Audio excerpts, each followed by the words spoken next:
Alors,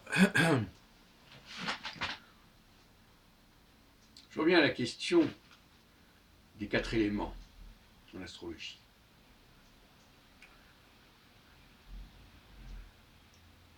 Les 4 éléments ne font sens en réalité que dans le cadre de ce qu'on appelle les modes, c'est-à-dire cardinaux fixes mutables. Il y a 4 signes cardinaux, un de feu, un d'air, un de terre et un d'eau. Et il y a 4 signes fixes, un de terre, un de feu, un d'eau, etc.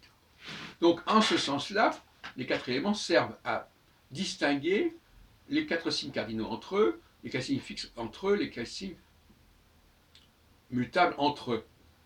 Mais on ne peut pas les utiliser en dehors de ce contexte. C'est là l'erreur de beaucoup d'astrologues. Ça ne fait sens qu'au sein d'un groupe. C'est comme les prénoms. Les prénoms ne font sens qu'au sein d'une fratrie. Considérez que les signes cardinaux sont une fratrie, les signes fixes sont une fratrie, les signes mutables sont une fratrie, et qu'on les distingue par ces appellations empruntées aux 4 éléments. Empruntées, je dis bien, c'est un métalangage. Il ne faut pas le prendre non plus à la lettre nécessairement. C'est un mode de différenciation, comme on pourrait les appeler par des chiffres, etc. Là encore, il faut faire très attention de ne pas prendre les choses à la lettre, quand ce sont simplement des conventions pour savoir qui est qui. Pour qui est qui, c'est une façon de parler. Ça ne veut pas dire qu'on sait par là même qui est qui, mais on sait de qui on parle. Sinon ce qu'il est en lui-même, bien sûr. Alors, je note la chose suivante. Pour les signes cardinaux, on a successivement, si on parle du début du zodiaque, le feu, l'eau, l'air et la terre. Et pour les signes mutables, on a l'air, la terre, le feu et l'eau. Donc on a dans les 2 cas 2 binômes, F, feu, eau, d'un côté, air, terre, pour les cardinaux, et air, terre, puis feu, eau, pour les mutables.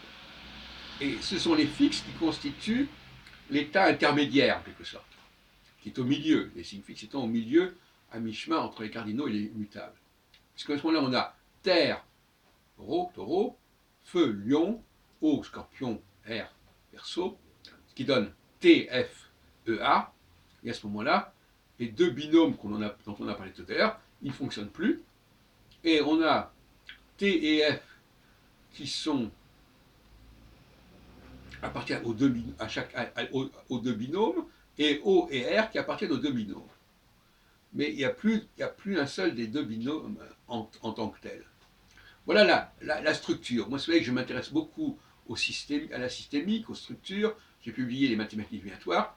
Et là, par exemple, je vous montre comment ça fonctionne. Et je regrette de ne pas l'avoir montré plus tôt.